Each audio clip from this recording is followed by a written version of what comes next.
Hello aspirants, welcome to state craft IAS academy. ಇವತ್ತಿನ ಕ್ಲಾಸ್ನಲ್ಲಿ ನಾವು 21ನೇ ತಾರೀಕು ನಡೆದಂಥ ಹೈದರಾಬಾದ್ ಕರ್ನಾಟಕ ವಿಭಾಗದ FDA ಪರೀಕ್ಷೆಯಲ್ಲಿ ಬಂದಿರುವಂಥ ಆಪ್ಟಿಟ್ಯೂಡ್ ಕ್ವಶನ್ಸ್ ಮತ್ತು ಮೆಂಟಲ್ ಅಬಿಲಿಟಿ ಕ್ವಶನ್ಸನ್ನು ಡೀಟೇಲ್ ಆಗಿ ಡಿಸ್ಕಸ್ ಮಾಡೋಣ. ಫಸ್ಟ್ ಕ್ವಶನ್ ನೋಡಿ, ಸರಣಿಯನ್ನು ಪೂರ್ಣಗೊಳಿಸಿ ಅಂತಿದೆ. ಸಿರೀಸ್ ಕಂಪ್ಲೀಷನ್ ಮೇಲೆ ಕ್ವಶನ್ ಇದೆ ಇದು. ಸೊ ಯಾವುದೇ ಸಿರೀಸ್ ಕಂಪ್ಲೀಷನ್ ಮೇಲೆ ಕ್ವಶನ್ ಬಂದಾಗ ಎಲ್ಲರೂ ಫಸ್ಟ್ ಏನು ಮಾಡೋಕ್ಕೆ ಹೋಗ್ತಾರೆ, ಡಿಫ್ರೆನ್ಸ್ ಎಷ್ಟಿದೆ ಅಂತ ನೋಡೋಕೆ ಹೋಗ್ತಾರೆ. ಸೊ ಅದಕ್ಕಿಂತ ಮುಂಚೆ ನಾವೇನು ಮಾಡಬೇಕು, ನಂಬರ್ಸನ್ನು ನೀಟಾಗಿ ಅಬ್ಸರ್ವ್ ಮಾಡಬೇಕು. ಈಗ ಇಲ್ಲಿ ನೋಡಿ, 64 ಇದ್ದಿದ್ದು 66 ಆಗಿದೆ, ನೆಕ್ಸ್ಟ್ 136, ಆಮೇಲೆ 414, ಆಮೇಲೆ next 8330. So the difference between numbers is too much, ಭಾಳ ಜಾಸ್ತಿ ಡಿಫ್ರೆನ್ಸ್ ಇದೆ. ಸೊ ಈ ಥರ ಇದ್ದಾಗ ಏನಾಗುತ್ತೆ, ನಂಬರ್ ಇಷ್ಟು ಬಿಗ್ ಆಗಬೇಕಂದ್ರೆ ಇದು ಬರೀ ಎಡಿಷನಿಂದ ಸಾಧ್ಯ ಆಗಲ್ಲ, ನೀವು ಇಲ್ಲಿ ಮಲ್ಟಿಪ್ಲಿಕೇಶನ್ ಇನ್ವಾಲ್ವ್ ಆಗಿದೆ. ಸೊ ಅದರ ಪ್ರಕಾರ ಇಲ್ಲಿ ನೋಡಿ, 64ಇಂದ 66 ಆಗಬೇಕಂದ್ರೆ ಏನಾಗಿದೆ, 64 ಇಂಟು 1 ಮಾಡಿದ್ದಾರೆ, 64 ಬಂತು ಪ್ಲಸ್ 2, 66. ಈಗ ನೆಕ್ಸ್ಟ್ ಅಬ್ಸರ್ವ್ ಮಾಡಿ, 66ಇಂದ 136 ಆಲ್ಮೋಸ್ಟ್ ಡಬಲ್ ಇದೆ ಅದರ. ಸೊ 66 ಇಂಟು 2 ಮಾಡಿದರೆ ಎಷ್ಟು, 132 ಬರುತ್ತೆ, ಪ್ಲಸ್ 4 ಮಾಡಿದ್ದಾರೆ 136. ಈಗ ನೆಕ್ಸ್ಟ್ ಅಬ್ಸರ್ವ್ ಮಾಡಿ, 136ಇಂದ 414 ಆಲ್ಮೋಸ್ಟ್ 3 ಟೈಮ್ಸ್ ಜಾಸ್ತಿ ಇದೆ. So into 3, okay, 3 6 18. So this is 408 ಆಯಿತು. ಇನ್ನು 414 ಬರಬೇಕಂದ್ರೆ ಪ್ಲಸ್ 6 ಆಗಿದೆ. ಸೊ 414. ಇಲ್ಲಿ ಅಬ್ಸರ್ವ್ ಮಾಡಿ, ಏನು ಮಾಡಿದ್ದಾರೆ ಅವರು, into 1 plus 2, into 2 plus 4, into 3 plus 6. So ಈಗ ನಮ್ಗೆ ಪ್ಯಾಟರ್ನ್ ಸಿಕ್ತಲ್ಲ. ಈಗ ನಾವು ನೆಕ್ಸ್ಟ್ ಏನು ಮಾಡಬೇಕು, 414ಗೆ ಇಂಟು 4 ಮಾಡಿ ಪ್ಲಸ್ 8 ಮಾಡಬೇಕು. ಓಕೆ, ಸೊ 414 ಇಂಟು 4 ಎಷ್ಟಾಗುತ್ತೆ, 4 4 16, 4 1 4, this is 5, 4 4 16, 1 6 5 6 plus 8 is 1 6 6 4. So the answer is 3. Okay, see the next question. ಇಲ್ಲಿ ನೋಡಿ, ಇಯರ್ಲಿ ಅನ್ನು BVZIOB ಎಂದು ಕೋಡ್ ಮಾಡಿದರೆ ಆನ್ಯುವಲ್ ANNUAL ಅನ್ನು ಹೇಗೆ ಕೋಡ್ ಮಾಡಲಾಗುತ್ತದೆ? C, if yearly is coded as BVZIOB, then how annual will be coded. ಈಗ code ಕೊಟ್ಟಿರೋದನ್ನು ನೀಟಾಗಿ ಅಬ್ಸರ್ವ್ ಮಾಡಿ. Y ಇದ್ದಿದ್ದು ಏನಾಗಿದೆ, Y ಇದ್ದಿದ್ದು B ಆಗಿದೆ. ಅದೇ ಥರ ಎಂಡಲ್ಲಿರೋ Y ಕೂಡ B ಆಗಿದೆ. E ಇದ್ದಿದ್ದು V ಆಗಿದೆ. ಸೊ ಇಲ್ಲಿ ಯಾವ ಥರ ಆಗುತ್ತಂದರೆ ಕೋಡಿಂಗ್ ಇದು ಅಲ್ಫಾಬೆಟಿಕಲ್ ಅಪೋಸಿಟ್ ಆರ್ಡರ್ ಬರುತ್ತೆ. ಓಕೆ, ಅಂದರೆ ABCDE ಈ ಥರ Z ವರೆಗೂ ಬರ್ಕೊಂಡೋಗಿ ಅದರ ಕೆಳಗೆ ಅಪೋಸಿಟ್ ಆರ್ಡರ್ ಅಂದರೆ ಯಾವ ಥರ, Z ಇಂದ ಸ್ಟಾರ್ಟ್ ಮಾಡಬೇಕು, Z Y X ಈ ಥರ. ಸೊ ಇಲ್ಲಿ ಒಂದು ಟೈಮ್ ಕರೆಕ್ಟ್ ಆರ್ಡರಲ್ಲಿ ಅಲ್ಫಾಬೆಟ್ಸ್ ಬರ್ಕೋಬೇಕು, ಅದರ ಕೆಳಗೆ ಅಪೋಸಿಟ್ ಆರ್ಡರ್ ಅಂದರೆ ರಿವರ್ಸ್ ಆರ್ಡರಲ್ಲಿ ಬರಿಬೇಕು. KLMNOPQRSTUVWXYZ. ಈಗ ಈ ಸೈಡಿಂದ ಸ್ಟಾರ್ಟ್ ಮಾಡಿ, ABCDEFGHIJKLMNOPQRSTUVWXYZ. ಸೊ ಈಗ ಎಗೆ ಅಪೋಸಿಟ್ ಇರುವಂಥ ಲೆಟ್ರ್ ಯಾವುದು, Z. ಅದೇ ರೀತಿ ಝಡ್ಗೆ ಅಪೋಸಿಟ್ ಇರೋದು A. ಸೊ ಅದೇ ರೀತಿ Y ಬದಲಾಗಿ ಏನು ಬರ್ತಿದ್ದಾರೆ ಅವರು, B ಬರ್ತಿದ್ದಾರೆ. ಸೊ ಇಲ್ಲಿದೆ, ಸೊ Y ದ ಅಪೋಸಿಟ್ ಯಾವುದು, B. ಸೊ ಇದೇ ರೀತಿ ನಾವು ಅನುಸರಿಸಿದ್ರೆ ಆ್ಯನ್ಯುವಲ್ ಅನ್ನು A ಯಾವ ಥರ ಬರಿಬೋದು ನೋಡಿ, ಇಲ್ಲಿ annual.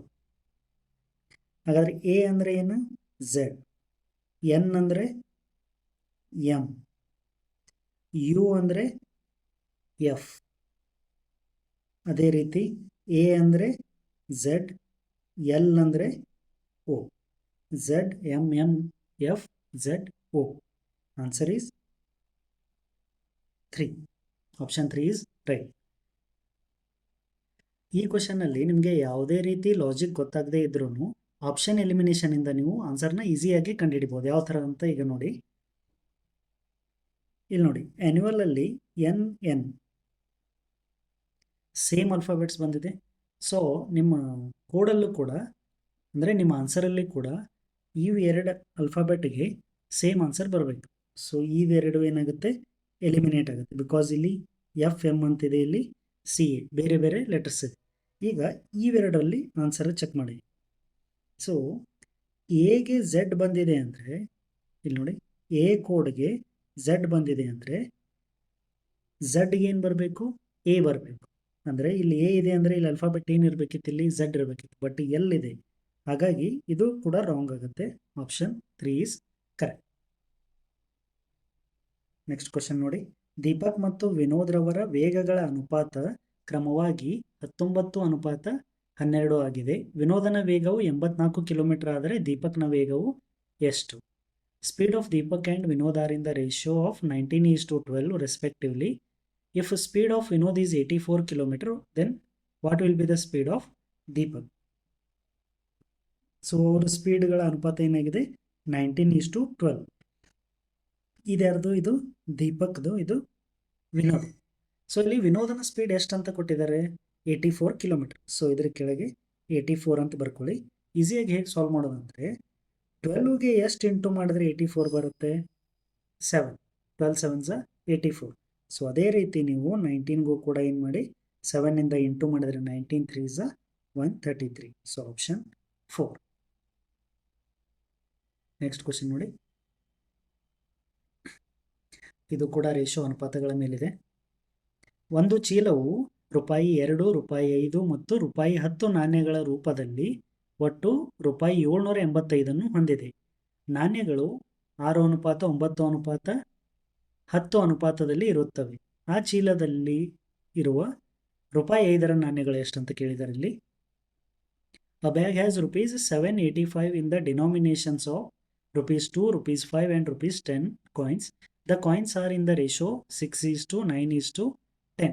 How many coins of ₹5 are in the bag ಅಂತ ಕೇಳಿದ್ದಾರೆ. ಸೊ ಇದನ್ನ ಯಾವ ಥರ ಸಾಲ್ವ್ ಮಾಡೋದು, ಮೊದಲು ಮೇಲೆ ರುಪೀಸನ್ನು ಬರ್ಕೊಳ್ಳಿ. ₹2, ₹5 ಮತ್ತು ₹10. ಈಗ ಇದ್ರದ್ದು ಕಾಯಿನ್ಸ್ ಯಾವ ರೇಷಿಯೋನಲ್ಲಿದ್ದಾವೆ, 6:9:10. ಅಂದರೆ ₹2 ಕಾಯಿನ್ಸ್ 6 ರೇಷಿಯೋನಲ್ಲಿದ್ದಾವೆ, ₹5 ಕಾಯಿನ್ಸ್ 9 ರೇಷಿಯೋನಲ್ಲಿದ್ದಾವೆ, ₹10 ಕಾಯಿನ್ಸ್ 10 ರೇಷಿಯೋನಲ್ಲಿದ್ದಾವೆ. ಈಗ ಇದನ್ನು ನಾವು ಎಕ್ಸ್ ತೊಗೊಂಡು ಕೂಡ ಸಾಲ್ವ್ ಮಾಡ್ಬೋದು. ಅದಕ್ಕಿಂತ ಈಸಿಯಾಗಿ ಯಾವ ಥರ ಮಾಡ್ಬೋದು ಅಂತ ಇಲ್ಲಿ ನೋಡಿ. ಇದನ್ನು ಮಲ್ಟಿಪ್ಲೈ ಮಾಡಿ ಎಲ್ಲ. ಸೊ ಹಾಗಾದರೆ ಇದೆಷ್ಟಾಯ್ತು, 12, ಇದು 45, ಇದು 100. ಇವೆಲ್ಲನೂ ಆ್ಯಡ್ ಮಾಡಿದ್ರೆ ಎಷ್ಟಾಗುತ್ತೆ ನೋಡಿ, 157. ಓಕೆ. ಸೊ ಕಾಯಿನ್ಸ್ ಬರೀ 6, 9, 10 ಇದ್ದರೆ ನಿಮ್ಮ ಟೋಟಲ್ ಅಮೌಂಟ್ ಎಷ್ಟಾಗ್ತಿತ್ತು, 157 ಆಗ್ತಿತ್ತು. ಬಟ್ ಈಗ ಅವ್ರು ಕೊಟ್ಟಿರೋ ಟೋಟಲ್ ಅಮೌಂಟ್ ಎಷ್ಟು, 785. ಓಕೆ. ಸೊ 157 ಎಷ್ಟು ಟೈಮ್ಸ್ 785 ಇದೆ ಅಂತ ನೋಡಿ. ಸೊ ನೀವು ಲಾಸ್ಟ್ ಡಿಜಿಟ್ನ ಅಬ್ಸರ್ವ್ ಮಾಡಿದರೆ 7 5s 35. ಇಲ್ಲಿ ಲಾಸ್ಟ್ ಡಿಜಿಟ್ 5 ಬರಬೇಕಂದ್ರೆ ನೀವು ಇಂಟು 5 ಮಾಡಬೇಕು. So 157 5s 785. ಅಂದರೆ ಇದು 5 ಪಟ್ಟು ಇದೆ. ಅಂದರೆ ಎಲ್ಲ ಕಾಯಿನ್ಗಳು ಕೂಡ 5 ಪಟ್ಟು ಅಂದರೆ 5 ಟೈಮ್ಸ್ ಇದಾವೆ ಅಂತ ಅರ್ಥ. ಈಗ ಇಲ್ಲಿ ನೋಡಿ, ಹಂಗಾದ್ರೆ ಇದೆಷ್ಟು ಕಾಯಿನ್ಸ್ ಆಯ್ತು, ಇದು 50 ಕಾಯಿನ್ಸ್ ಆಯಿತು. ಅಂದರೆ ₹10 ಕಾಯಿನ್ಸ್ ಎಷ್ಟು, 50. ₹5 ಕಾಯಿನ್ಸ್ ಎಷ್ಟಾಯಿತು, 45. ಅದೇ ರೀತಿ ₹2 ಕಾಯಿನ್ಸ್ ಎಷ್ಟಾಯಿತು, 30 ಕಾಯಿನ್ಸ್ ಆಗುತ್ತೆ. ಸೊ ಹಾಗಾದ್ರೆ ನಿಮಗೆ ಬೇಕಾಗಿರೋ ಆನ್ಸರ್ ₹5. ಇಲ್ಲಿ ನೋಡಿ, ₹5 ಕಾಯಿನ್ಸ್ ಎಷ್ಟು, 45. Answer is C. Next question ನೋಡಿ. ಒಬ್ಬ ವ್ಯಕ್ತಿಯು 30 ಪುಸ್ತಕಗಳಿಗೆ ತಲಾ ₹12 ತಲಾ ಅಂದರೆ ಒಂದು ಪುಸ್ತಕಕ್ಕೆ ₹12 ಸರಬರಾಜುದಾರರಿಂದ ಕೊಂಡುಕೊಳ್ಳುತ್ತಾನೆ. ಅಂದರೆ ಅವನಿಗೆ ಕೊಂಡ ಬೆಲೆ ಎಷ್ಟಾಗುತ್ತೆ, ಒಂದು ಪುಸ್ತಕಕ್ಕೆ ₹12 30 ಪುಸ್ತಕ ತೊಗೊಂಡಿದ್ದಾನೆ. ಅವನು 20 ಪುಸ್ತಕಗಳನ್ನು ತಲಾ ರೂಪಾಯಿ 15ರಂತೆ ಮಾರುತ್ತಾನೆ ಮತ್ತು ಉಳಿದವುಗಳನ್ನು ಒಂದಕ್ಕೆ 37.5ರಂತೆ ಮಾರುತ್ತಾನೆ. ಅವನ ಶೇಕಡಾವಾರ ಲಾಭ ಕಂಡುಹಿಡಿಯಿರಿ ಅಂತ ಕೇಳಿದ್ದಾರೆ. A person purchases a notebook from a supplier at ₹12 each. Each means for one book for 30 notebooks. He sells those notebooks at ₹15 each for 20 notebooks and remaining notebooks for ₹37.5 each. Find his profit percentage ಅಂತ ಕೇಳಿದರೆ. So first ಇಲ್ಲಿ cost price ಎಷ್ಟು ಅಂತ ನೋಡಿ. C P ಅಂದರೆ ಕೊಂಡ ಬೆಲೆ ಎಷ್ಟಾಗುತ್ತೆ. ಈಗ ಟೋಟಲ್ ಬುಕ್ ತೊಗೊಂಡಿರೋದು ಎಷ್ಟು, 30 ಬುಕ್ ತೊಗೊಂಡಿದ್ದಾನೆ. ಒಂದಕ್ಕೆ ಎಷ್ಟು, ₹12. ಸೊ ಇದೆಷ್ಟಾಯಿತು, ₹360 ಆಯಿತು. ಈಗ ಎಸ್ ಪಿ ಅಂದರೆ ಸೆಲ್ಲಿಂಗ್ ಪ್ರೈಸ್, ಮಾರಿದ ಬೆಲೆ ಎಷ್ಟಾಯಿತು ಅಂತ ನೋಡೋಣ. ಸೊ ಫಸ್ಟ್ 20 ಬುಕ್ಸನ್ನು ಎಷ್ಟು ರೂಪಾಯಿದಂಗೆ ಮಾರಿದ್ದಾರೆ, ₹15, ಒಂದಕ್ಕೆ ₹15 ಮಾರಿದ್ದಾರೆ. ಸೊ ಇದು ₹300 ಆಯಿತು. ಇನ್ನು ನೆಕ್ಸ್ಟ್ 10 ಬುಕ್ಸನ್ನು 37.50ಗೆ ಮಾರಿದ್ದಾರೆ. 37.50 ಇದರದ್ದು ಎಷ್ಟಾಯಿತು, ₹375 ಆಯಿತು. Okay, so 675 total S P. ಒಟ್ಟು ಮಾರಿದ ಬೆಲೆ ಎಷ್ಟು, 675. ಹಾಗಾದರೆ ಇಲ್ಲ ಅವನಿಗೆ ಆದ ಪ್ರಾಫಿಟ್ ಎಷ್ಟು ಅಂತ ನೋಡಿ. ಪ್ರಾಫಿಟ್ ಲಾಭ ಎಷ್ಟಾಯಿತು, 675 ಮೈನಸ್ 360, ದಿಸ್ ಈಸ್ 315. ಒಟ್ಟು ₹315 ಲಾಭ ಆಗಿದೆ. ಈಗ ಈ ಲಾಭವನ್ನು ನಾವು ಏನು ಮಾಡಬೇಕು, ಪರ್ಸೆಂಟೇಜಿಗೆ ಕನ್ವರ್ಟ್ ಮಾಡಬೇಕು. ಸೊ ಪ್ರಾಫಿಟ್ ಪರ್ಸೆಂಟೇಜ್ ಫಾರ್ಮುಲಾ ಏನು, ಶೇಕಡಾ ಲಾಭ. ಶೇಕಡಾ ಲಾಭದ ಸೂತ್ರ profit divided by CP into 100. Okay, so what is the profit, 315 by 360 into 100. Okay, ಇದನ್ನ ನೀವು ಸಾಲ್ವ್ ಮಾಡಬೇಕೀಗ. 0 0 ಕ್ಯಾನ್ಸಲ್ ಮಾಡಿ. ನೆಕ್ಸ್ಟ್ 2 ಇಂದ ಡಿವೈಡ್ ಆಗುತ್ತೆ, 2 18s, 2 5s ಇಲ್ಲಿ ಬಂತು. ನೆಕ್ಸ್ಟ್ ಇದು 9 ಇಂದ ಡಿವೈಡ್ ಆಗುತ್ತೆ, 9 2s, 9 3s 27, 27 ಎಷ್ಟು 4 ಹೋಯಿತು, 45, 9 5s 45. Multiply these two, 5 5s 25, 15, 175 by 2, that is 87.5%. So answer is option 1, 87.5% profit. Next question ನೋಡಿ. ಜನವರಿಯಿಂದ ಜೂನ್ವರೆಗೆ ರಾಜುವಿನ ಸರಾಸರಿ ಖರ್ಚು ₹8,400 ಮತ್ತು ಅವನು ಜನವರಿಯಲ್ಲಿ 2,400 ಮತ್ತು ಜುಲೈನಲ್ಲಿ 3,000 ಖರ್ಚು ಮಾಡಿರುತ್ತಾನೆ. ಫೆಬ್ರವರಿಯಿಂದ ಜುಲೈವರೆಗಿನ ಅವನ ಸರಾಸರಿ ಖರ್ಚು ಎಷ್ಟು? The average expenditure of Raju for January to June is 8,400 and he spends ₹2,400 in January and ₹3,000 in July. What is his average expenditure for the month of February to July? ಈಗ ನಿಮಗೆ ಕೊಟ್ಟಿರೋದು ಡಾಟಾ ಏನು, ಜನವರಿಯಿಂದ ಜೂನ್ವರೆಗೆ ಒಟ್ಟು ಎಷ್ಟು ತಿಂಗಳಾಯಿತು, 6 ತಿಂಗಳು, 6 ಮಂತ್ಸ್ ಆಯಿತು. ಈಗ ಎವರೇಜ್ ಅಂದರೆ ಏನು, ಪ್ರತಿ ತಿಂಗಳವನು ಸರಿ ಸುಮಾರು ₹8,400 ಖರ್ಚು ಮಾಡಿದ್ದು. ಹಂಗಾರೆ 6 ತಿಂಗಳಿಗೆ ಎಷ್ಟಾಯಿತು, 6 into 8,400 ಇದೆಷ್ಟಾಗತ್ತೆ ನೋಡಿ. 6 4s 24, 48, 50, 50,400. ಅಂದರೆ ಜನವರಿಯಿಂದ ಜೂನ್ವರೆಗೂ ಅವನು ಮಾಡಿರುವಂಥ ಒಟ್ಟು ಖರ್ಚು, this is total for 6 months 50,400. ಇದರಲ್ಲಿ ನಮಗೇನು ಕೇಳಿದ್ದಾರೆ ಅವರು, ಫೆಬ್ರವರಿಯಿಂದ ಜುಲೈವರೆಗೆ ಕೇಳಿದ್ದಾರೆ. ಹಾಗಾದ್ರೆ ನಾವು ಏನು ಮಾಡಬೇಕು, ಜನವರಿ ಎಕ್ಸ್ಪೆಂಡಿಚರ್ನ ಇದರಿಂದ ಮೈನಸ್ ಮಾಡಬೇಕು. ಏನು ಮಾಡೋಣ ನಾವು, ಜನವರಿನ ಮೈನಸ್ ಮಾಡೋಣ. ಅಂದರೆ ಜನವರಿ ಮಂತಲ್ಲಿ ಎಷ್ಟು ಎಕ್ಸ್ಪೆಂಡಿಚರ್ ಮಾಡಿದ್ದಾರೆ, 2,400, ಅದನ್ನ ಮೈನಸ್ ಮಾಡಿ. So this is 48,000. ಜನವರಿದು ಮೈನಸ್ ಮಾಡಿದ್ದೀವಿ. ಈಗ ಮತ್ತೇನು ಕೇಳಿದ್ದಾರೆ ನಮಗೆ, ಜುಲೈದು ಕೇಳಿದ್ದಾರೆ. ಇದರಲ್ಲಿ ಜುಲೈದಿಲ್ಲ, ಬರೀ ಜೂನ್ವರೆಗೂ ಮಾತ್ರ ಇದೆ. ಜುಲೈ ಎಕ್ಸ್ಪೆಂಡಿಚರ್ದು ಎವರೇಜಲ್ಲಿ ತೊಗೋಬೇಕಂದ್ರೆ ನೀವೇನು ಮಾಡಬೇಕು, ಜುಲೈ ಎಕ್ಸ್ಪೆಂಡಿಚರ್ನ ನಾವೇನು ಮಾಡೋಣ, ಪ್ಲಸ್ ಮಾಡೋಣ. ಸೊ 3,000 ಪ್ಲಸ್ ಆದರೆ ದಿಸ್ ಈಸ್ 51,000. ಅಂದರೆ ನಮಗೆ ಫೆಬ್ರವರಿಯಿಂದ ಜುಲೈವರೆಗೂ, ಅಂದರೆ ಫೆಬ್ರವರಿಯಿಂದ ಜುಲೈವರೆಗೂ ಒಟ್ಟು ಎಕ್ಸ್ಪೆಂಡಿಚರ್ ಎಷ್ಟಾಯಿತು, 51,000. ಈಗ ಇದ್ರದ್ದು ನಾವು ಏನು ಮಾಡಬೇಕು, ಎವರೇಜ್ ಸರಾಸರಿ ಕಂಡುಹಿಡಿಬೇಕು. ಸೊ ಟೋಟಲ್ ಎಷ್ಟು ಮಂತ್ಸ್ ಆಯಿತು ಇಲ್ಲಿಂದ ಇಲ್ಲಿ ತನಕ, 6 ಮಂತ್ಸ್ ಆಯಿತು. ಸೊ 51,000 ಡಿವೈಡೆಡ್ ಬೈ 6 ಮಾಡೋಣ. Okay, 6 8 48, 30, 6 5 30, 2 0. So answer is 8,500, 8,500. So option 2. Next question ನೋಡಿ.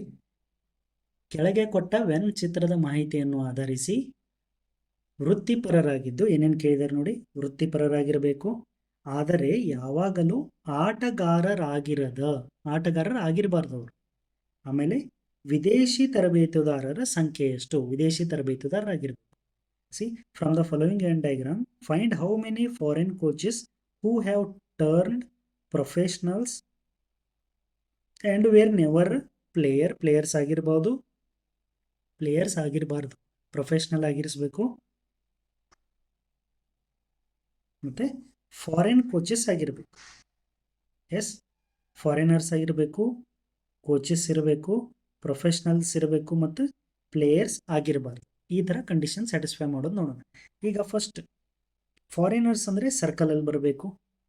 ಓಕೆ, ಫಾರಿನರ್ಸ್ ಅಂದರೆ ಸರ್ಕಲ್ ಒಳಗೆ ಇರಬೇಕು. ನೆಕ್ಸ್ಟ್ ಕೋಚಸ್ ನೋಡಿ. ಸೊ ಫಾರಿನರ್ಸ್ ಇದ್ದು ಕೋಚಸ್ ಇರೋದು, ಕೋಚಸ್ ಅಂದರೆ ಯಾರು, ಸ್ಕ್ವೇರ್ ಬಾಕ್ಸಲ್ಲಿ ಇರೋರು. ಸೊ ಇದೆಲ್ಲ ಬರುತ್ತೆ, ಫಾರಿನರ್ಸ್ ಮತ್ತು ಕೋಚಸ್ ಆಗಿರೋದು. ಇನ್ನು ಇದರಲ್ಲಿ ನಮಗೇನು ಕೇಳಿದ್ದಾರೆ, ಪ್ರೊಫೆಷ್ನಲ್ಸ್ ಬೇಕು. ಓಕೆ, ಸೊ ಪ್ರೊಫೆಷ್ನಲ್ಸ್ ಅಂದರೆ ಇಲ್ಲಿ ಹೆಕ್ಸಾಗಾನ್ ಇದೆಯಲ್ಲ, ಷಡ್ಭುಜಾಕೃತಿ, ಅದರೊಳಗಿರೋ ನಂಬರ್ಸ್ ಬೇಕು. ಸೊ ಇವು ಹೆಕ್ಸಾಗೋನಲ್ಲಿ ಇರುವಂಥ ನಂಬರ್ಸ್ ಇವೆರಡು. ಮತ್ತೇನಂದಿದ್ದಾರೆ, ವೇರ್ ನೆವರ್ ಅ ಪ್ಲೇಯರ್, ಆಟಗಾರರಾಗಿರಬಾರ್ದು ಅವರು. ಸೊ ಆಟಗಾರರಾಗಿರಬಾರ್ದು ಅಂದರೆ ಟ್ರಯಾಂಗಲಲ್ಲಿ ಬರಬಾರ್ದು. ಸೊ ಇಲ್ಲಿ ಬರಬಾರ್ದು ನೋಡ್ರಿ, ಇದು ಈ 4 ಬರಬಾರ್ದು. ಹಾಗಾದರೆ ಆನ್ಸರ್ ಎಷ್ಟಾಯಿತು, ಓನ್ಲಿ ನಿಮಗೆ 2. ಎಸ್, ಬರೀ ಇಬ್ಬರು ಜನ ಮಾತ್ರ. ಆಪ್ಷನ್ 2. ಈ ಕ್ವಶನ್ ನೋಡಿ, ಇದು ಲಾಜಿಕಲ್ ವೆನ್ ಡಯಾಗ್ರಾಮ್ ಮೇಲಿದೆ. ಏನೇನು ಕೊಟ್ಟಿದ್ದಾರೆ, ತರಕಾರಿಗಳು, ಹಣ್ಣುಗಳು ಮತ್ತು ಸೇಬುಗಳು, vegetables, fruits and apples. Okay, fruits and apples are completely 2 different. So 2 complete circle separate ಬರಬೇಕು. ಮತ್ತು ಆ್ಯಪಲ್ಸ್ ಆರ್ ಫ್ರೂಟ್ಸ್, ಸೇಬುಗಳು ಹಣ್ಣುಗಳಾಗಿದ್ದಾವೆ. ಹಾಗಾದರೆ ಫ್ರೂಟ್ಸ್ ಸರ್ಕಲ್ನಲ್ಲಿ ಆ್ಯಪಲ್ಸ್ ಬರಬೇಕು. ಸೊ ಏನಾಗುತ್ತೆ, ಇದು ಆಪ್ಷನ್ 2 ಆಗುತ್ತೆ. ಎಗೆ 2 ಮ್ಯಾಚ್ ಆಗುತ್ತೆ. ನೆಕ್ಸ್ಟ್ ಹುಡುಗರು, ಹುಡುಗಿಯರು, ವಿದ್ಯಾರ್ಥಿಗಳು, boys, girls and students. Boys and girls ಹೌದು ಇಂಟರ್ಸೆಕ್ಟ್ ಆಗಬಾರ್ದು, ಕಂಪ್ಲೀಟ್ಲಿ ಡಿಫ್ರೆಂಟ್. ಮತ್ತು some boys can be students, some girls can be students. So option ಏನಾಗುತ್ತೆ 1. ಇಲ್ಲಿ ನೋಡಿ, ಇದನ್ನ ನಾವು ಬಾಯ್ಸ್ ಅಂತ ತಗೋಬೋದು, ಇದನ್ನ ಗರ್ಲ್ಸ್ ಅಂತ ತಗೋಬೋದು. ಸೊ ಇಲ್ಲಿ students. Okay, some boys are students, some girls are students. Okay, ಕೆಲವೊಂದಷ್ಟು ಹುಡುಗರು ಮಾತ್ರ ವಿದ್ಯಾರ್ಥಿಗಳಾಗಿರ್ತಾರೆ, ಕೆಲವೊಂದಷ್ಟು ಹುಡುಗಿಯರು ಮಾತ್ರ ವಿದ್ಯಾರ್ಥಿಗಳಾಗಿರ್ತಾರೆ. ಸೊ ಬಿಗೆ ಏನಾಗುತ್ತೆ, 1 ಕರೆಕ್ಟ್ ಮ್ಯಾಚ್ ಆಗುತ್ತೆ. ಈಗ ನೆಕ್ಸ್ಟ್ ನೋಡಿ, ಸಮಸ್ವಾಭಾವಿಕ ಸಂಖ್ಯೆಗಳು, ಬೆಸ ಸ್ವಾಭಾವಿಕ ಸಂಖ್ಯೆಗಳು ಮತ್ತು ಅಭಾಗಲಬ್ಧ ಸಂಖ್ಯೆಗಳು. Even natural numbers, odd natural numbers and irrational numbers. ಅಭಾಗಲಬ್ಧ ಸಂಖ್ಯೆಗಳು ಅಂದರೆ ಯಾವುವು, ಯಾವ ಸಂಖ್ಯೆಯನ್ನು ನಾವು P/Q ಫಾರ್ಮೆಟಲ್ಲಿ ಬರೆಯೋಕ್ಕಾಗಲ್ಲ ಅವಕ್ಕೆ ನಾವು ಇರ್ರ್ಯಾಷನಲ್ ನಂಬರ್ಸ್ ಅಂತ ಕರಿತೀವಿ. P/Q ಫಾರ್ಮೆಟಲ್ಲಿ ಬರೆಯೋಕ್ಕಾಗಲ್ಲ. ಸೊ ಇಲ್ಲಿ even natural numbers, odd natural numbers ಮತ್ತು ಇರ್ರ್ಯಾಷನಲ್ ನಂಬರ್ಸ್ ಇದು ಒಂದಕ್ಕೊಂದು ಸಂಬಂಧ ಇಲ್ಲ, ಎಲ್ಲ ನಂಬರ್ಗಳು ಬೇರೆ ಬೇರೆ ಆಗಿರೋದ್ರಿಂದ ಸಿಗೆ ಏನಾಗುತ್ತೆ 4 ಕರೆಕ್ಟಾಗಿ ಮ್ಯಾಚ್ ಆಗುತ್ತೆ. ಇನ್ನು ನೆಕ್ಸ್ಟ್ ನೋಡಿ, ಕ್ವಾಡ್ರಿಲ್ಯಾಟ್ರಲ್ಸ್, ರೆಕ್ಟ್ಯಾಂಗಲ್ಸ್, ಸ್ಕ್ವೇರ್, ಚತುರ್ಭುಜ, ಆಯತ, ಚೌಕ. ಓಕೆ, ಆಯತ ಮತ್ತು ಚೌಕ ಎರಡೂ ಕೂಡ ಚತುರ್ಭುಜಗಳಾಗಿವೆ. Rectangle and square both are quadrilaterals. ಮತ್ತು ಅದೇ ರೀತಿ ಸ್ಕ್ವೇರ್ ಈಸ್ ಅ ರೆಕ್ಟ್ಯಾಂಗಲ್, ಚೌಕವು ಒಂದು ಆಯತಾಗಿದೆ. ಹಾಗಾದರೆ ಇದಕ್ಕೆ ಯಾವ ಆಪ್ಷನ್ ಕರೆಕ್ಟ್ ಆಗುತ್ತೆ, 3. ಡಿಗೆ 3 ಮ್ಯಾಚ್ ಆಗುತ್ತೆ. ಸೊ ಇದರ ಪ್ರಕಾರ ಆನ್ಸರ್ ನೋಡಿದ್ರೆ ಎ 2 ಆಗಿರಬೇಕು. ಸೊ ಇದು ರಾಂಗ್ ಆಯಿತು.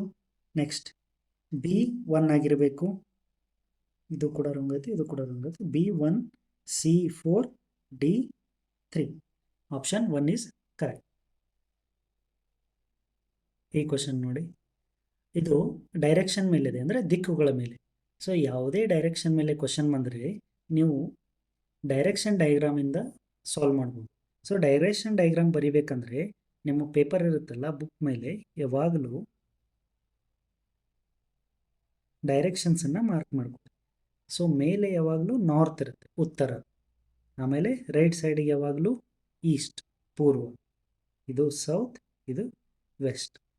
ಇದು ಫಿಕ್ಸ್ ಡೈರೆಕ್ಷನ್. ಈ ಡೈರೆಕ್ಷನ್ ಇಟ್ಕೊಂಡು ನೀವೇನು ಮಾಡಬೇಕು, ಡಯಾಗ್ರಾಮ್ ಡ್ರಾ ಮಾಡಬೇಕು. ಯಾವ ಥರ ಅಂತ ನೋಡಿ. ಒಬ್ಬ ವ್ಯಕ್ತಿಯು ಉತ್ತರದ ಕಡೆ 40 ಕಿಲೋಮೀಟರ್ ಚಲಿಸಿ, ಉತ್ತರದ ಕಡೆ ಅಂದರೆ ನಾರ್ತ್ ಮೇಲೆ. ಸೊ ಒಂದು ಸ್ಟಾರ್ಟಿಂಗ್ ಪಾಯಿಂಟ್ ಇರಬೇಕು. ಅಲ್ಲಿಂದ ನಾರ್ತ್ಗೆ ಎಷ್ಟು ಕಿಲೋಮೀಟರ್ ಹೋಗ್ತಾನೆ ಅವನು? 40 ಕಿಲೋಮೀಟರ್ ಹೋಗ್ತಾನೆ. ಇಲ್ಲಿಂದ ಬಲಕ್ಕೆ ತಿರುಗಿ, right side. So arrow mark ಹಾಕೋದು ಇಂಪಾರ್ಟೆಂಟ್. ಯಾಕೆ? ಅದು ಫೇಸನ್ನ ಇಂಡಿಕೇಟ್ ಮಾಡುತ್ತೆ, ಮುಖ ತೋರಿಸುತ್ತೆ. ಸೊ ಇಲ್ಲಿಂದ ಬಲಕ್ಕೆ ಅಂದರೆ ಈ ಸೈಡ್, ರೈಟ್ ಡೈರೆಕ್ಷನ್. ಬಲಕ್ಕೆ ತಿರುಗಿ 80 ಕಿಲೋಮೀಟರ್ ಚಲಿಸುತ್ತೆ. ಇಲ್ಲಿ ನೋಡಿ, 80 ಕಿಲೋಮೀಟರ್ ಇಲ್ಲಿ. ನೆಕ್ಸ್ಟ್ ಮತ್ತೆ ಪುನಃ ಬಲಕ್ಕೆ ತಿರುಗಿ, ಅಗೇನ್ ಗೋಸ್ ರೈಟ್. ಇಲ್ಲಿ ನೋಡಿ, ಬಲಕ್ಕೆ ತಿರುಗಿ ಮತ್ತೆ ಎಷ್ಟು ಹೋಗ್ತಾನೆ ಅವನು? 30. ಎಸ್. ಸೊ ಈ ಪಾಯಿಂಟ್ಗಿಂತ ಇದು ಹಿಂದೆನೇ ಇರಬೇಕು, ಇದಕ್ಕೆ ಟಚ್ ಆಗಬಾರ್ದು. 30 ಕಿಲೋಮೀಟರ್ಸ್. ನೆಕ್ಸ್ಟ್ ಕೊನೆಯಲ್ಲಿ ಪುನಃ ಬಲಕ್ಕೆ ತಿರುಗುತ್ತಾನೆ. ಮತ್ತೆ ರೈಟ್ ಟರ್ನ್ ತಿರುಗಿದ್ರೆ ಈ ಕಡೆ ಅಗೇನ್ ಇಲ್ಲಿಂದ ತಿರುಗಿ ಎಷ್ಟು ಕಿಲೋಮೀಟರ್ ಬರ್ತಾನೆ ಅವನು? 80 ಕಿಲೋಮೀಟರ್. ಎಸ್. ಸೊ ಇದು 80 ಇದೆ, ಇದು 80 ಇದೆ ಅಂದರೆ ಇಲ್ಲಿ ಓಕೆ ಈ ಪಾತಲ್ಲಿ ಬರ್ತಾನೆ. ಅವನು ಮತ್ತೆ 50 ಕಿಲೋಮೀಟರ್ ನೇರವಾಗಿ ಚಲಿಸುತ್ತಾನೆ. ಅಂದರೆ ಇಲ್ಲಿಂದ ಇಲ್ಲಿ ತನಕ 80 ಕಿಲೋಮೀಟರ್ ಬಂದ, ಇನ್ನು ನೆಕ್ಸ್ಟ್ ನೇರವಾಗಿ 50, ಈ ಡೈರೆಕ್ಷನಲ್ಲಿ 50 ಕಿಲೋಮೀಟರ್ಸ್. ಅಲ್ಲಿಂದ ಏನು ಮಾಡ್ತಾನೆ ಅವನು? ಎಡಕ್ಕೆ ತಿರುಗಿ, ಓಕೆ ಈ ಡೈರೆಕ್ಷನಲ್ಲಿ ಎಡಕ್ಕೆ ತಿರುಗಿ ಎಷ್ಟು ಕಿಲೋಮೀಟರ್? 10 ಕಿಲೋಮೀಟರ್ ಚಲಿಸುತ್ತಾನೆ. ಹಾಗಾದರೆ ಅವನು ಪ್ರಾರಂಭದ ಸ್ಥಳದಿಂದ ಎಷ್ಟು ದೂರದಲ್ಲಿದ್ದಾನೆ? ಈಗ ಇಲ್ಲಿ ನೋಡಿ, ಇದು ಸ್ಟಾರ್ಟಿಂಗ್ ಪಾಯಿಂಟ್ ಇದೆ. ಎಸ್, ಇದು ಫಿನಿಶ್ ಪಾಯಿಂಟ್. ಈಗ ಇಲ್ಲಿ ನೋಡಿ, ಇದು ಟೋಟಲ್ ಇಲ್ಲಿಂದ ಇಲ್ಲಿ ತನಕ 40 ಕಿಲೋಮೀಟರ್ ಇದೆ. 30 ಕಿಲೋಮೀಟರ್ ವಾಪಸ್ ಬಂದ ಅಂದರೆ ಇಲ್ಲಿ ಎಷ್ಟಿದೆ? ಇದು 10 ಕಿಲೋಮೀಟರ್. ಸೊ ಇದು ಕೂಡ 10 ಕಿಲೋಮೀಟರ್ ಅಂದರೆ ಸ್ಟಾರ್ಟಿಂಗ್ ಪೊಸಿಷನ್ದ ಸ್ಟ್ರೇಟ್ ಲೈನಲ್ಲಿ ಇದೆ ನಾವು. ಸೊ ಹಾಗಾದರೆ ಇಲ್ಲಿಂದ ಇಲ್ಲಿ ಎಷ್ಟಾಗುತ್ತೆ? ಇಲ್ಲಿ ನೋಡಿ 50 ಇದೆ ಅಂದರೆ ಇದು ಕೂಡ 50 ಕಿಲೋಮೀಟರ್ ಇರುತ್ತೆ. So answer 2, option 2 is correct answer. So ಈ ಡಯಾಗ್ರಾಮ್ನ ಡ್ರಾ ಮಾಡೋದು ಇಂಪಾರ್ಟೆಂಟ್ ಆಗಿರುತ್ತೆ. ಸೊ ಈ ಡಯಾಗ್ರಾಮ್ ಡ್ರಾ ಮಾಡೋದಕ್ಕೆ ಯಾವಾಗಲೂ ಈ ಡೈರೆಕ್ಷನ್ಸನ್ನು ನೆನಪಿಟ್ಕೊಳ್ಳಿ. ನಿಮ್ಮ ಪೇಜ್ನ ಅಪ್ ಸೈಡ್ ಯಾವಾಗಲೂ ನಾರ್ತ್ ಇರುತ್ತೆ, ರೈಟ್ ಸೈಡ್ಗೆ ಈಸ್ಟ್ ಬರ್ಕೋಬೇಕು. ನೆಕ್ಸ್ಟ್, ಒಂದು ಕ್ರೀಡಾಂಗಣದಲ್ಲಿ 4 ನಿರ್ಗಮನ ದ್ವಾರಗಳಿದ್ದು ಪ್ರತಿಯೊಂದರಿಂದ 2 ನಿಮಿಷದಲ್ಲಿ 100 ಜನರನ್ನು ಹೊರಗೆ ಕಳುಹಿಸಬಹುದಾಗಿದೆ. 6500 ಜನರು ಉಪಸ್ಥಿತರಿರುವಾಗ ಬೆಂಕಿ ಎಚ್ಚರಿಕೆ ಘೋಷಿಸಿದಾಗ ಜನಸಂದಣಿಯಲ್ಲಿ ಆತಂಕ ಉಂಟಾಗುವುದು. ಹಾಗಾದರೆ 32 ನಿಮಿಷಗಳ ನಂತರ ಎಷ್ಟು ಜನರು ಕಾಲ್ತುಳಿತದ ಅಪಾಯಕ್ಕೆ ಸಿಲುಕಬಹುದು? ಅಂದರೆ ಏನು ಕೇಳ್ತಿದ್ದಾರೆ ಅವರು? 32 ನಿಮಿಷ ಆದಮೇಲೆ ಎಷ್ಟು ಜನ ಇನ್ನೂ ಉಳಿದಿರ್ತಾರೆ ಸ್ಟೇಡಿಯಂ ಒಳಗೆ ಅಂತ. ಈಗ ಇಲ್ಲಿ ನೋಡಿ, a stadium with 4 exits can evacuate 100 people every 2 minutes through each exit. Each exit ಅಂದರೆ ಪ್ರತಿಯೊಂದು ಎಕ್ಸಿಟಿಂದ 100 ಪೀಪಲ್ ಎಕ್ಸಿಟ್ ಆಗ್ತಾರೆ. ಹಾಗಾದರೆ 4 ಎಕ್ಸಿಟ್ಗೆ ಎಷ್ಟಾಯಿತು ಅಂದರೆ ಇನ್ 2 ಮಿನಿಟ್ಸಲ್ಲಿ ಆ್ಯಕ್ಚುಲಿ 4 ಎಕ್ಸಿಟ್ಸ್ ಇದೆ. ಇಂಟು 100, 400 ಪೀಪಲ್ ಎಕ್ಸಿಟ್ ಆಗ್ತಾರೆ. ಇಲ್ಲಿ ನಿಮಗೇನು ಕೇಳಿದ್ದಾರೆ? 32 ಮಿನಿಟ್ಸಲ್ಲಿ ಎಷ್ಟು ಎಕ್ಸಿಟ್ ಆಗ್ತಾರೆ ಅಂತ ನೋಡಿ. ಸೊ ಇಲ್ಲಿ 16 ಟೈಮ್ಸ್ ಇನ್ಕ್ರೀಸ್ ಆಗಿದೆಯಲ್ಲ, ಸೊ ಇಲ್ಲೂ ಕೂಡ ನೀವು ಇಂಟು 16 ಮಾಡಿ. This is 6400. ಅಂದರೆ 32 ನಿಮಿಷದಲ್ಲಿ 6400 ಜನ ಎಕ್ಸಿಟ್ ಆಗ್ಬೋದು. ಸೊ ಒಟ್ಟು ಇರೋದು ಎಷ್ಟು? 6500 ಜನ. ಅದರಲ್ಲಿ 6400 ಜನ ಎಕ್ಸಿಟ್ ಆದರೆ ಉಳಿದವರೆಷ್ಟು? 100 ಜನ, 100. So the answer is 4, option 4. Next, P ಮತ್ತು ಕ್ಯೂ ಕೊಳವೆಗಳು ಒಂದು ಟ್ಯಾಂಕನ್ನು ಕ್ರಮವಾಗಿ 20 ನಿಮಿಷ ಮತ್ತು 25 ನಿಮಿಷಗಳಲ್ಲಿ ತುಂಬಿಸುತ್ತವೆ. ಎರಡೂ ಕೊಳವೆಗಳನ್ನು ಒಟ್ಟಿಗೆ ತೆರೆದು 5 ನಿಮಿಷಗಳ ನಂತರ ಕೊಳವೆ ಕ್ಯೂ ಅನ್ನು ನಿಲ್ಲಿಸಲಾಗುತ್ತದೆ. ಹಾಗಾದರೆ ಟ್ಯಾಂಕನ್ನು ತುಂಬಿಸಲು ಬೇಕಾಗುವ ಒಟ್ಟು ಸಮಯ ಎಷ್ಟು ಅಂತ ಕೇಳ್ತಿದ್ದಾರೆ. 2 pipes P and Q can fill a tank in 20 minutes and 25 minutes respectively. ಅಂದರೆ P 20 ಮಿನಿಟ್ಸಲ್ಲಿ ಫಿಲ್ ಮಾಡುತ್ತೆ, Q 25 ಮಿನಿಟ್ಸಲ್ಲಿ ಫಿಲ್ ಮಾಡುತ್ತೆ. Both the pipes are opened together but after 5 minutes pipe Q is turned off. What is the total time?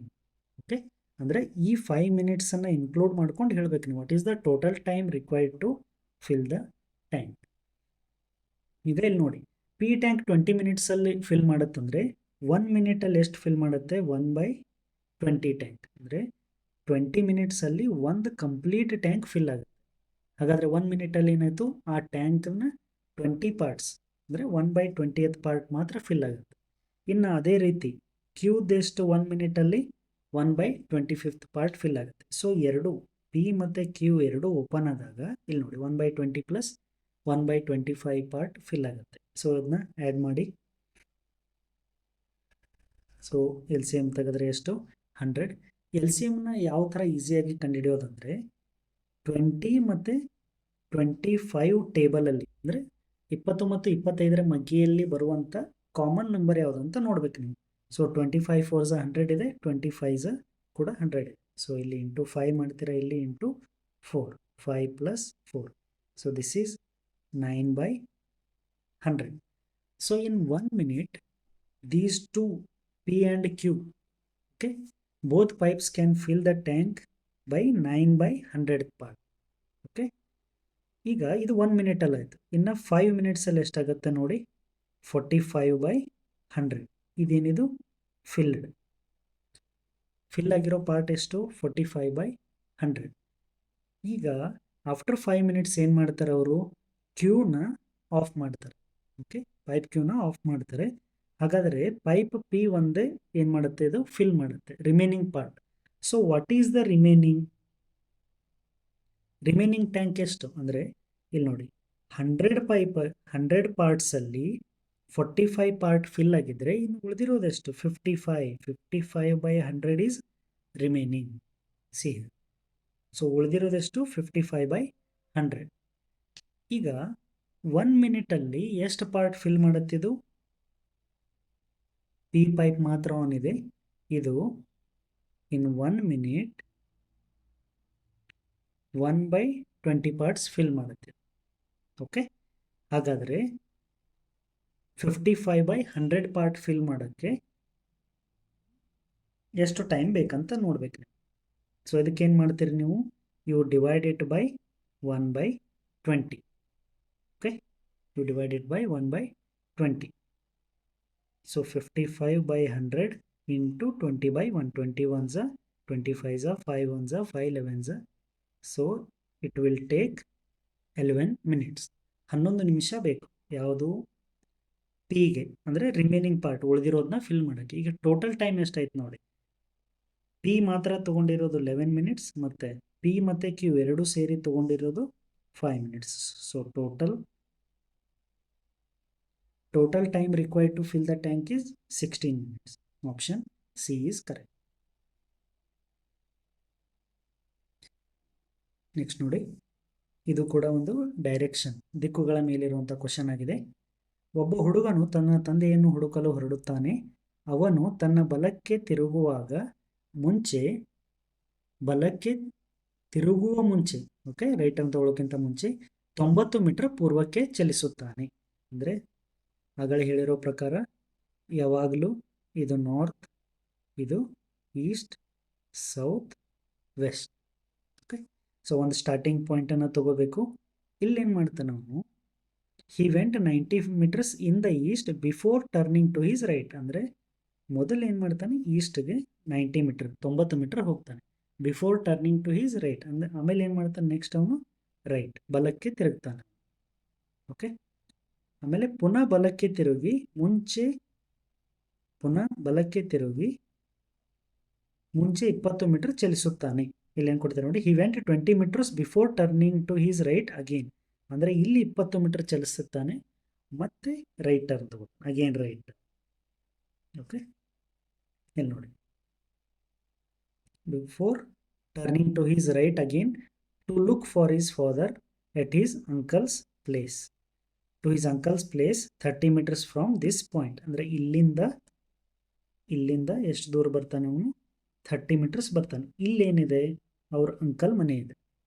Okay, his father was not there, ಇಲ್ಲಿ ಇರಲಿಲ್ಲ ಅವ್ರ father. From here he went 100 meters to the north. ಇಲ್ಲಿಂದ ಏನು ಮಾಡ್ತಾನವನು ನಾರ್ತ್ಗೆ, ಅಂದರೆ ಇಲ್ಲಿ up ಮೇಲೆ ಡೈರೆಕ್ಷನ್ಗೆ ಹೋಗ್ಬೇಕು. ನಾರ್ತ್ಗೆ ಎಷ್ಟು ಮೀಟರ್ ಹೋಗ್ತಾನೆ ಅವನು? 100 metre. Okay, so total 100 metre travel ಮಾಡ್ತಾನೆ north. Before meeting is father in street. How far did the son meet his father from starting point? So starting point ಯಾವುದು? ಇದು ಸ್ಟಾರ್ಟಿಂಗ್ ಪಾಯಿಂಟ್, ಇದು ending point. ಇಲ್ಲಿಂದ ಇಲ್ಲಿ ಎಷ್ಟು ದೂರ ಇದೆ ಅಂತ ಕೇಳ್ತಿದ್ದಾರೆ. ಓಕೆ, ಇದು ಸ್ಟಾರ್ಟಿಂಗ್ ಪಾಯಿಂಟ್ ಎಸ್ ಅಂತ ಬರಿತೀನಿ. ಇದು ಎಫ್. ಎಫ್ ಅಂದರೆ ಫಾದರ್ ಇರೋ ಪ್ಲೇಸ್. ಎಸ್ ಇಂದ ಎಫ್ಗೆ ಡಿಸ್ಟೆನ್ಸ್ ಎಷ್ಟು ಅಂತ ಕೇಳ್ತಿದ್ದಾರೆ. ಸೊ ಇದನ್ನು ಸಾಲ್ವ್ ಮಾಡೋಕ್ಕೆ ನಿಮ್ಗೆ ಏನು ಗೊತ್ತಿರಬೇಕು? Pythagoras theorem. ಓಕೆ, ಪೈಥಾಗೋರಸ್ನ ಪ್ರಮೇಯ ಯೂಸ್ ಮಾಡ್ಕೊಂಡು ಸಾಲ್ವ್ ಮಾಡ್ಬೋದು. ಯಾಕಂದರೆ ಇಲ್ಲಿ ನೋಡಿ, ಇಲ್ಲಿ 90 ಡಿಗ್ರಿ ಇದೆ, ಅಂದರೆ ಇದು ಒಂದು ಲಂಬಕೋನ ತ್ರಿಕೋನ ಆಗಿದೆ, ರೈಟ್ ಆ್ಯಂಗಲ್ ಟ್ರಯಾಂಗಲ್ ಫಾರ್ಮ್ ಆಗಿದೆ. ಈಗ ಅಬ್ಸರ್ವ್ ಮಾಡಿ, ಇಲ್ಲಿಂದ ಇಲ್ಲಿಸ್ತನ 90 ಮೀಟರ್ ಇದೆ, ಅದರಲ್ಲಿ 30 ಮೀಟರ್ ವಾಪಸ್ ಬರ್ತಾನೆ, ಅಂದರೆ ಇದು 30 ಮೀಟರ್ ಆದರೆ ಇದು ಎಷ್ಟಾಯಿತು? 60. ಓಕೆ, ನೆಕ್ಸ್ಟ್ ಯುದಿಂದ ಎಫ್ ವರೆಗೂ ಎಷ್ಟಿದೆ? 100 ಮೀಟರ್ ಇದೆ. ನಮಗೆ ಈ ಪಾಯಿಂಟಿಂದ ನೋಡಿದ್ರೆ ಇಲ್ಲಿ ನೋಡಿ, ಇದು 20 ಇದೆ, ಹಾಗಾದರೆ ಇಲ್ಲಿ ಎಷ್ಟಿರುತ್ತೆ? 80. ಇದು 60, ಇದು 80. ಈಗ ಈ ಟ್ರಯಾಂಗಲ್ನ ನಾನು ಸೆಪ್ರೇಟ್ ಡ್ರಾ ಮಾಡ್ಕೊಳ್ತೀನಿ ನೋಡಿ, ನಿಮ್ಮ ಅಂಡರ್ಸ್ಟ್ಯಾಂಡಿಂಗ್ ಸಲುವಾಗಿ. ಇದು ಪಾಯಿಂಟ್ ಎಸ್, ಇದು ಎಫ್ ಫಾದರ್ ಇರೋ ಪ್ಲೇಸ್. ಇದು 60 ಮೀಟರ್ ಇದೆ ಮತ್ತು ಇದು 80 ಮೀಟರ್ ಇದೆ. ಪೈಥಾಗೋರಸ್ ಥಿಯರಮ್ ಪ್ರಕಾರ ಇದೇನಿದು? ಹೈಪೋಟೆನಸ್ ಇದೆ. ಓಕೆ, ಸೊ ಹೈಪೋಟೆನಸ್ ಬೇಕಂದರೆ ನೀವೇನು ಮಾಡಬೇಕು? Square root of 60 square plus 80 square. Okay, ನೋಡಿ 60 ಸ್ಕ್ವೇರ್ ಇಟ್ಟು 3600 ಪ್ಲಸ್ 80 ಸ್ಕ್ವೇರ್ 6400. ಇದನ್ನ ಆ್ಯಡ್ ಮಾಡಿದ್ರೆ ನಿಮ್ಗೆ ಎಷ್ಟು ಬರುತ್ತೆ? It is 10,000. ಓಕೆ, ಇನ್ನು ಇದರ ರೂಟ್ ಎಷ್ಟು? 100. ಓಕೆ, ಸೊ ಎಸ್ ಎಫ್ ಎಷ್ಟಾಗುತ್ತೆ? 100 meters. Option 2. Option 2 is correct. ಇಲ್ಲಿ ನೋಡಿ, ಸ್ಕ್ವೇರ್ ರೂಟ್ ಆಫ್ 10,000 ಈಸ್ 100. ಈಸಿಯಾಗಿ ಯಾವ ಥರ ಮಾಡೋದಂದರೆ ಇಲ್ಲಿ ನೋಡಿ, 4 0 ಇದ್ದರೆ ನಿಮಗೆ ರೂಟಲ್ಲಿ ಏನಾಗುತ್ತೆ? ಬರೀ 2 zeros ಬರುತ್ತೆ. ಓಕೆ, ಎಷ್ಟು ಝೀರೋಸ್ ಇರ್ತಾವಲ್ಲ ಅದನ್ನು ಹಾಫ್ ಮಾಡಬೇಕು, ಅವಾಗ ರೂಟ್ ಸಿಗುತ್ತೆ easy. Okay, C the next question. √12 plus √12 plus √12 ಹಿಂಗೆ ವರ್ಗಮೂಲದೊಳಗೆ ವರ್ಗಮೂಲ, ಅದರೊಳಗೆ ವರ್ಗಮೂಲ, ಈ ಥರ ಕಂಟಿನ್ಯೂಸ್ ಇನ್ಫೈನೈಟ್ ತನಕ ಹೋಗ್ತದೆ. ಸೊ ಇದಕ್ಕೊಂದು ಸಿಂಪಲ್ ಟ್ರಿಕ್ ಇದೆ, ಈಸಿಯಾಗಿ ಯಾವ ಥರ ಮಾಡ್ಬೋದು ಅಂದರೆ, ಈ 12ನ ನೀವು ಫ್ಯಾಕ್ಟರ್ಸ್ ಆಗಿ ಡಿವೈಡ್ ಮಾಡ್ಕೊಳ್ಳಿ. 3 ಮತ್ತು 4 ಯಾವ ಥರ ಡಿವೈಡ್ ಮಾಡ್ಕೋಬೇಕಂದ್ರೆ, ಈ ಫ್ಯಾಕ್ಟರ್ಸ್ ನಡುವೆ ಡಿಫ್ರೆನ್ಸ್ ಎಷ್ಟಿರಬೇಕು? 1 ಇರಬೇಕಂದ್ರೆ ಈ ಫ್ಯಾಕ್ಟರ್ಸ್ಗಳ ಅಂತರ ಅಂದರೆ ಈ ಅಪವರ್ತನಗಳ ಅಂತರ 1 ಇರೋ ಥರ ನೀವು ಬರ್ಕೋಬೇಕು. ಹಂಗಾರೆ ಯಾವುದಾಯಿತು? 3 ಮತ್ತು 4. ಈಗ ಈಸಿ ಮೆಥಡ್ ಏನಂದರೆ, ಇಲ್ಲಿ ಪ್ಲಸ್ ಇತ್ತಂದರೆ ನಿಮ್ಮ ಆನ್ಸರ್ 4 ಆಗಿರುತ್ತೆ. ಅದೇ ರೀತಿ ಇಲ್ಲಿ √12 ಮೈನಸ್ √12 ಮೈನಸ್ √12 ಮೈನಸ್ √12 ಈ ಥರ ಕೊಟ್ಟಿದ್ರೆ ನಿಮ್ಮ ಆನ್ಸರ್, ಇಲ್ಲಿ ಮೈನಸ್ ಬಂದಾಗ ನಿಮ್ಮ ಆನ್ಸರ್ ಏನಾಗಿರ್ತಿತ್ತು? 3 ಆಗಿರುತ್ತೆ. ಓಕೆ, ಪ್ಲಸ್ ಬಂತಂದರೆ ಬಿಗ್ಗರ್ ನಂಬರ್ ಆನ್ಸರ್ ಇರುತ್ತೆ, ಮೈನಸ್ ಬಂತಂದರೆ ಸ್ಮಾಲ್ ನಂಬರ್ ಆನ್ಸರ್ ಇರುತ್ತೆ. ಸೊ ಇಲ್ಲಿ ಪ್ಲಸ್ ಇದೆ, ಹಾಗಾಗಿ ಆನ್ಸರ್ ಏನು? 4. Your answer is 4. ಈ ವಿಡಿಯೋ ನಿಮಗೆ ಇಷ್ಟ ಆಗಿದ್ದರೆ ವಿಡಿಯೋನ ಲೈಕ್ ಮಾಡಿ, ಸ್ಟೇಟ್ಕ್ರಾಫ್ಟ್ IAS ಅಕಾಡೆಮಿ ಯೂಟ್ಯೂಬ್ ಚಾನೆಲ್ನ ಸಬ್ಸ್ಕ್ರೈಬ್ ಮಾಡಿ. ಯಾಕಂದರೆ ಮುಂದಿನ ದಿನಗಳಲ್ಲಿ ನಾವು ಕಂಪ್ಲೀಟ್ ಆ್ಯಪ್ಟಿಟ್ಯೂಡ್ ಮತ್ತು ರೀಸನಿಂಗ್ ಕೋರ್ಸನ್ನು ನಾವು ನಮ್ಮ ಯೂಟ್ಯೂಬ್ ಚಾನೆಲ್ನಲ್ಲಿ ಫ್ರೀ ಆಫ್ ಕೋರ್ಸ್ ರನ್ ಮಾಡ್ತಾ ಇದ್ದೀವಿ. ಈ ಕೋರ್ಸ್ನಲ್ಲಿ ಬೇಸಿಕ್ಕಿಂದ ಅಡ್ವಾನ್ಸ್ ಲೆವೆಲ್ವರೆಗೂ ಎಲ್ಲ ರೀತಿಯ ಕಾನ್ಸೆಪ್ಟ್ ಮತ್ತು ಕ್ವಶನ್ಸನ್ನು ಸಾಲ್ವ್ ಮಾಡಲಾಗುವುದು. ಹಾಗಾಗಿ ಯೂಟ್ಯೂಬ್ ಚಾನೆಲನ್ನು ಸಬ್ಸ್ಕ್ರೈಬ್ ಮಾಡಿ. See you in the next class.